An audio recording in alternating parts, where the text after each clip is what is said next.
ଆପଣ ଆଜିକାଲି ବାପ ମା ହେଲେ ବୁଢ଼ା ବୁଢ଼ୀ ଶାଶୁ ଶ୍ୱଶୁର ବାପା ବୋଉ ଶାଶୁ କୁଣ୍ଢେଇ ପକେଇବ ଜୋଇଁକି ଧନ ରହିଗଲୁ ଆଜି ଦିନକ 9 ମାସ ଯେତେବେଳେ ମା ଥିଲା ଡେଲିଭରି କେତେ କାମ କରି କରି ସିଏ ତ ଗଲା ମରି ତାପରେ ବାପ ଅଛି ଏକା କିନ୍ତୁ କେହି ନାହାନ୍ତି ତା ସାଙ୍ଗକୁ ସଖା କିନ୍ତୁ ସେ କରିବ କ'ଣ ବାହାରେ ପାଉଛି ସରକାର ଠାରୁ ଭତ୍ତା କିନ୍ତୁ ତାର ଗୋଡ଼ରେ ନାହିଁ ଜୋତା ବି ନାହିଁ ଛତା ମୁଣ୍ଡରେ ବାନ୍ଧୁଛି ଜରି କିଏ କହିବ ଉପରବାଲା ହେଉଛନ୍ତି ହରି ସେ କଥା ବାଟ ଚାଲି ଦେଖନ୍ତୁ ସୁମାରି ହିସାବ ନାହିଁ କାହାର କରି କରି ଏଇନା ଲୋକ ପିଇଲେ ବିଅର ଯେଉଁଠି କିଏ ଗଲେ ରାତି 3 ପହରେ ସବୁ କାରବାର ଖାଲି ଗଣ୍ଡଗୋଳ ଆଉ ନାହିଁ ଏଇଖିଣିକା ନିଶା ଦ୍ରବ୍ୟରେ କାରବାର ଆମର ତ ହେଲା ଓଡ଼ିଶା ସରକାର ଆମେ କହିବା କାହାର କାରବାର ଗରିବ ମରିବ କିନ୍ତୁ ବଡ଼ ଲୋକ ସେମାନେ କିଛି ଘର ପାଇବେ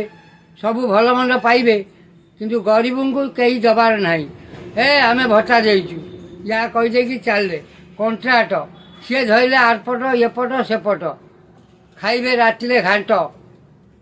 କଲେ ନିଶା ଦ୍ରବ୍ୟ ଯିଏ କଲେ ତାକୁ ମରଡ଼ ଆକୁ ମରଡ଼ କେଉଁଠି କ'ଣ କରିବେ ତାର ଜ୍ଞାନ ନାହିଁ ଏ କଥା ବୁଝିବ କିଏ କାହିଁ କେହି ବୁଝୁନାହାନ୍ତି ସତ ଯିଏ ବୁଝିଲା ସତ ତାକୁ ମାରିବାକୁ କହିଲେ ଏ ସାଲା ଭୂତ ଆଉ ଯିଏ ଗପିଲା ତାକୁ କହିଲେ ପାଗଳ ଆଜ୍ଞା ଜୟ ଜଗନ୍ନାଥ ମୋ ମୁହଁରେ ଛୋଟିଆ ଛୋଟିଆ ବାଳ ରଖିଛି ତାକୁ ନିଶ କିନ୍ତୁ ସମସ୍ତେ ଯିଏ ଯେଉଁଠି ହସ ମୁଁ ତାରି ପାଖରେ ବସ ଆଉ ମୋର ବୁଢ଼ା ବୁଢ଼ୀ ହଇରାଣ କି ହଇରାଣ ହେଉଛୁ ସମସ୍ତେ ଆପଣ ଯାଇକି ଦେଖନ୍ତୁ ପଞ୍ଚାୟତ ସାରା ମୋ ଘର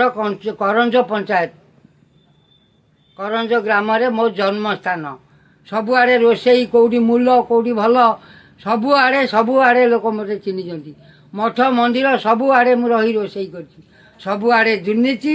କିନ୍ତୁ ମୁଁ ସେଇ ଜାଗାରେ ମୋ ନାଁ ବାଜି ଶତପଥୀ ମୁଁ ଚାଲୁଛି ମୋ ହାତାହାତି ଜୟ ଜଗନ୍ନାଥ ଆପଣ ଯାହା ଯିଏ ଭାବନ୍ତୁ।